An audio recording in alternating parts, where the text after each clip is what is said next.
Auntie Claire, lagot ka kay Senador Marcoleta. O eto, nagsalita na tungkol po dyan sa planong pagpatanggal daw kay Eden Santos, reporter po ng Net25. Naku, mukhang hindi nagustuhan ni Senador Marcoleta ito dahil itong si Eden Santos pala ay isa sa pinakamatinik, pinakamagaling na reporter ng Net25. Eh hindi nila pwedeng palitan.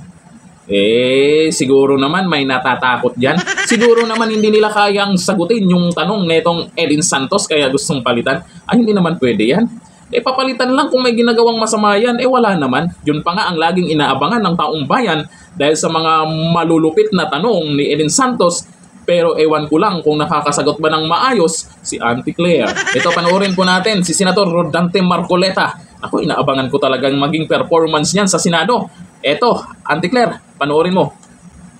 Interview, sila lang. Yun nga sinasabi ko, yung protocol ba na yan, pinag-aralan, at yan ba'y sinang-ayunan ng lahat ng mga reporters na may kinalaman dyan? Parang yun ata kasi request yun, Sen parang protocol, request basically. Una ako, personal, Opo. Kung hihilingin nila si Eden Suarez Santos ay ilipat at alisin doon.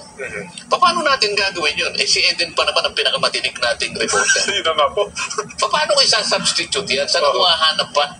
Diba? Kaya kahirap namang kumuha ng reporter. Alam mo naman ang reporter natin, taon na. Taon na ang kanilang training dito. Hindi naman ganun kadali na basta ka na lang maglipat. Yes. Kaya hindi ganun naman ang patakaran. Baka naman lumalabag na kayo sa press freedom pag gaganyan. May ganun ba? Minsan kasi may kinakailangang itanong talaga at hindi mo naman talaga mapipili yung oras. Lalo na yung pagkakataon. Mo lang nakita halimbawa yung taong gusto mong tanungin. At talagang gusto mo namang itanong yun sapagkat bahagi ng tungkulin mo. Hinahabol mo talaga yung deadlines. At siguro isa sa kanyang assignment ay kailangan nating magkaroon ng ganitong reaction mula sa taong ito. At ang deadline niya, yun ang panahon na nakita niya.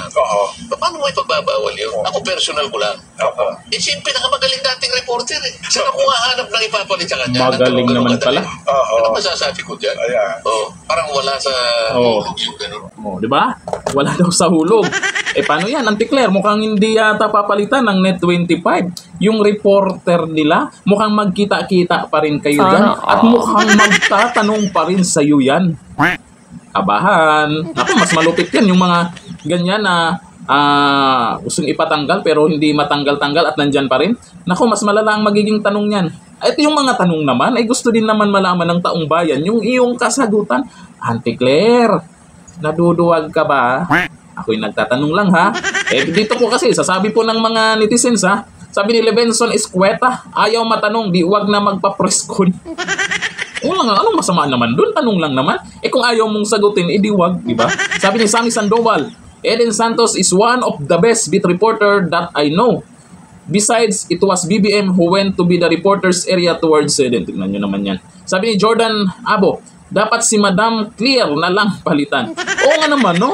Kasi yung reporter nagtatanong, tapos yung tinatanong ay mukhang hindi na, karamihan po ng nanonood ay hindi po kontento sa sagutan o minsan hindi pa niya nasasagot. Yung tinatanong ang dapat palitan. Tapos itong nangyari kasi na isang dahilan nila na yung tinatanong daw si Junior, masama ba kasing magtanong? Sabi ni Dennis Valdez, bakit asar-talo sila kay Madam Eden? Hihirap sa panahon ngayon, basta magaling tatanggalin. Mahirap Ang dahilan lang doon sa pagtatanong. Di ba merong akong na advertisement natin na huwag kang mahiyang magtanong. May iba nito. Yung mga ganun, di ba? Huwag kang mahiyang magtanong. Dapat yun yung sinasabi nyo, Auntie Claire. Huwag kayong mahiyang magtanong. Sabi ni Kijihai Tulalyan, paano nag-viral yung mga kahihiyan ni Castro? Grabe naman. Tapos, nabubuking mga kapalpakan ni Junior. Ayon sa kanila yan, ayon sa mga nag-comment po tungkol dyan, sana, huwag naman lang gawin yan. Kasi yan ang isang dahilan. Kaya napag-usapan yung mga issue, tapos dyan natin malalaman yung sagot ng mga katanungan ng taong bayan. Kasi ito namang ginagawang tanong ni Eden Santos ay naayon din naman sa mga naging issue. At tanong din ng taong bayan yan. Karapatan din naming malaman yan. Tapos ngayon, may paganyan-ganyan, gustong palitan. O paano yan? Si Senator Marcoleta ay parang ayaw nilang palitan.